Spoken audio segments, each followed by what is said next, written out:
Is one thing to this. The other was if they were found they are Christians, they are finally killed, crucified. Yes. In some way or other. Yeah. First they were killed in the cross, just like Jesus Christ. Yes. Yes. And wow, very symbolic.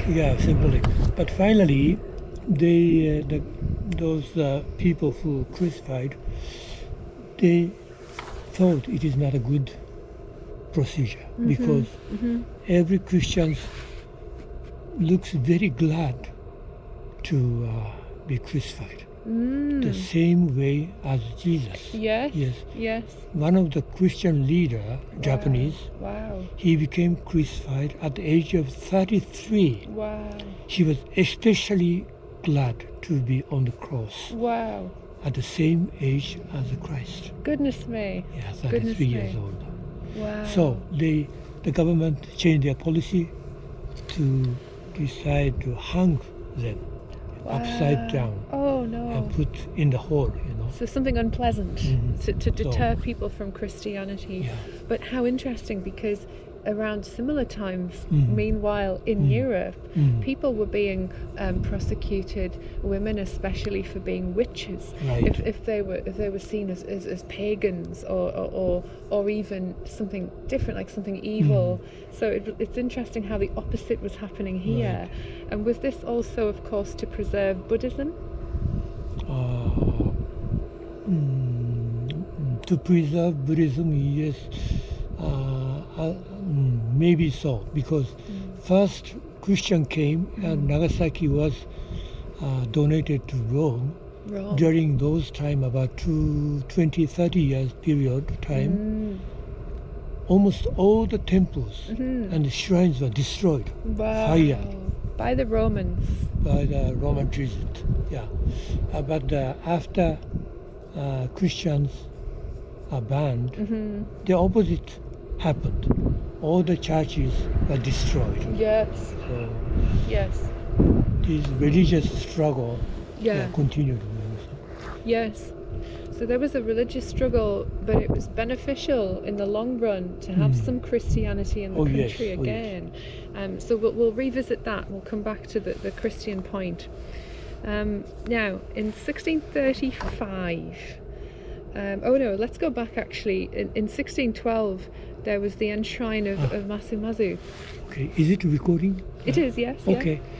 This 3 points I should say. Yes. This is a remark about the Chinese temples. The China, Yeah, China. There are about, during those days, about 60,000 Japanese population in Nagasaki, and 10,000 Chinese population in Nagasaki. Many Chinese ships visited Nagasaki, and they made many, I should say, 4 Chinese temples. 4 Chinese temples. 4 Chinese temples. The reason why they made Chinese temples of their own is prove non-Christians. Because Christianity, there are many Christians in China those days. So they have to, after ban of Christianity, they have to prove they are not Christians. And the second reason is to enshrine the Chinese goddess of the sea. Wow. Because it was very dangerous to sail from China to Japan, even so close distance. Right. So they enshrined the goddess, the statue. Right. And when the Chinese sailors stay in Nagasaki town, they cannot let the shrine, Maso goddess, in the ship. So they carried the goddess statue, and they enshrine those statues in these Chinese temples, and re-energize those goddess. That is why those. Yeah, and that's all to be seen in Nagasaki, is it? And we can still see those statues. Yes. And now those festivals that are now taking place today, Lantern Festival is due to this Chinese influence. Right. Oh my goodness. So the Chinese New Year is happening now.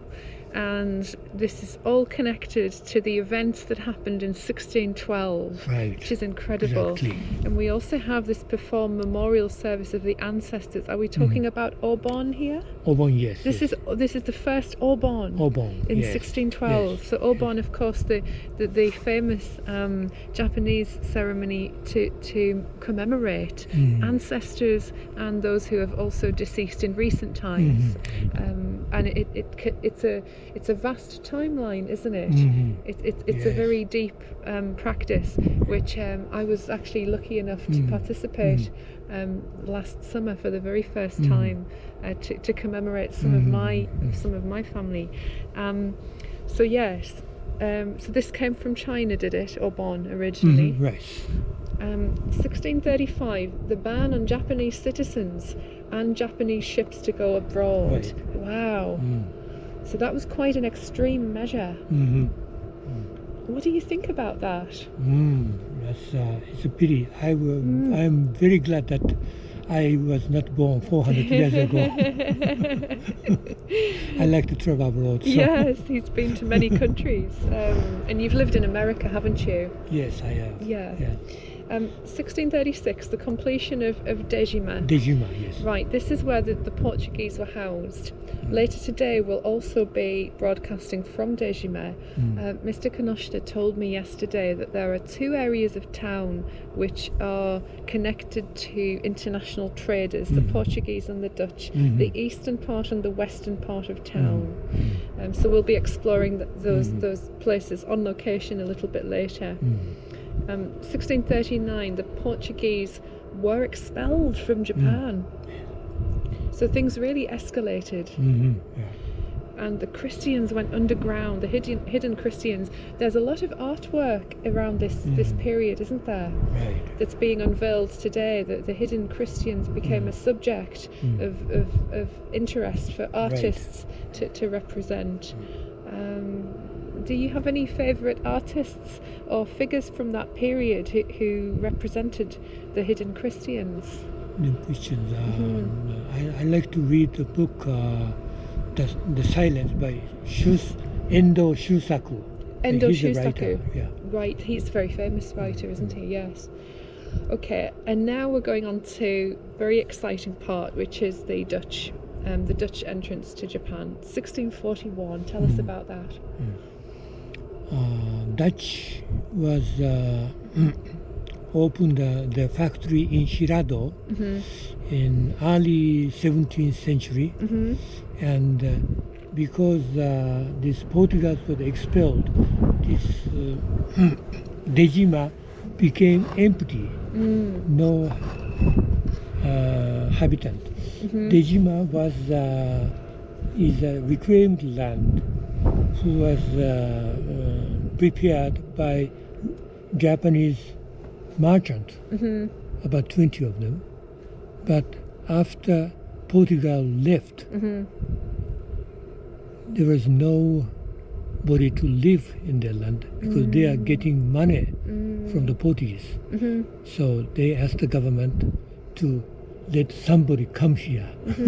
So the government decided to move the Dutch people in Hirado to Nagasaki. Right. So that was 1641. 1641, yes.